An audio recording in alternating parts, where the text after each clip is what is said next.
Okay. Who is Carrie? Chapter 5, Part 2 of Who is Carrie. So that gave me another thing to keep out of my mind. And I closed off my ears to it and thought about Dan's ma dying suddenly before he could buy her off. And he bought me off instead, and maybe we set up in some business together, a store maybe. And because he was so smart, we'd make a lot of money, and I'd help run the store and be good for a change and not go skidding off. And, well, things like that. Thinking about that, I hardly noticed the potatoes. And I was sitting there like that, dreaming and peeling potatoes, when suddenly I realized that I was hearing somebody shouting out in the dining room. I come out of my daydream and listened, and the cook stopped what they was doing and listened too.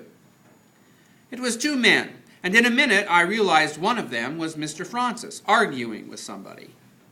"I want you out of my place," he said in a loud voice. "This is a public tavern," the other voice said. "By law, I can stay here as long as I'm not disturbing the peace. Law or no law, I want you out." "Not until I get my property back." "She isn't yours," Mr. Francis said. "You can't prove that." "Oh, yes, I can," the other man said. "She's mine, and I'm going to have her." Well, that froze my spine, because there wasn't nobody he could be talking about but me. I dropped the potato I was peeling and the knife and jumped up. The first cook swiveled around. "You just set right where you are, Nosy," she snapped. "He's after me," I said. "I got to hide." I skipped around the heap of potatoes, heading for the kitchen door. I didn't know where I was going. I was just going. I shot for the door, and just as I was about there, the third cook leaped after me and caught a hold of me by the back of my skirt. I was plenty scared. "Let me go," I shouted. "He's going to take me away and sell me off south." "You calm down, Nosy," the third cook said. Then the kitchen door slammed open, and in they come, some man I never seen before, with Mr. Francis right after him.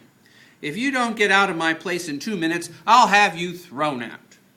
The man didn't pay no attention to Mr. Francis.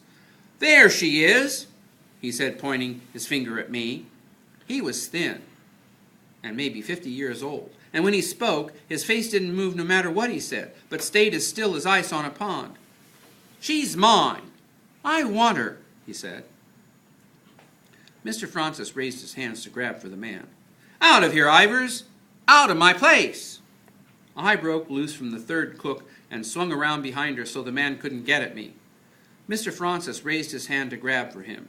"Out of here, Ivers!" he shouted. "Out of here before I throw you out!" It was Captain Ivers. I began to tremble and shake. I made another leap for the kitchen door, but the third cook grabbed a hold of me again. I began to squirm and twist to get loose. But Mr. Francis made a snatch at Captain Ivers. Ivers backed away toward the dining room where he'd come from. "I'll have the law on you, Francis," he said, the words coming sharp as pebbles out of his frozen face. "You'd better be able to prove it, Ivers," Mr. Francis said. "I will," Captain Ivers said. "The next time I will," and he turned and walked out of the kitchen. I was so weak and surprised, I had to lean against the kitchen door to stay on my feet. I couldn't understand none of it. "Mr. Francis," I said, "was that really Captain Ivers?" "Yes," he said. "Why was he after me?" Mr. Francis looked around at the cooks. Then he said, "Carrie, come down to my office." He turned and went out of the kitchen through the dining room. I followed along, feeling confused and nervous.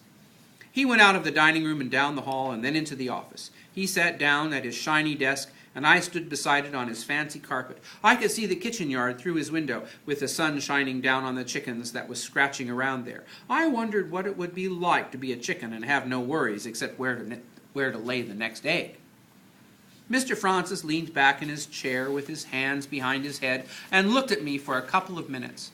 I listened to the clock tick and thought about the chickens. Then he leaned forward and put his arms on the desk.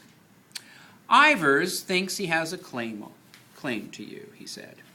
"Why, sir? I don't understand nothing about it. I never saw him before." He shook his head. "It's what I've been worried about for years. He was bound to come after you sooner or later." "But why?" I said. "Why me?" I'm not exactly sure what the legal grounds are, he said. There's parts of it I don't understand. Too many of the people involved are dead. I don't think Jack Erebus knew the whole story, and he was drowned a long time ago anyway. Suddenly, something fantastic struck me. Sir, I ain't Dan's sister, am I? He shook his head. No, that's not it. I don't believe that's it anyway. Jack always said that your father had been killed in the fighting. But why is Captain Ivers after me? I'm not sure what his reason is. He figures he's got the law on his side some way, but we won't know exactly what his scheme is until he shows his hand. Do you think he can get me, sir? Mr. Francis looked mighty grim. That's what worried me all along. I think the law might say so. He shook his head, but I just don't know.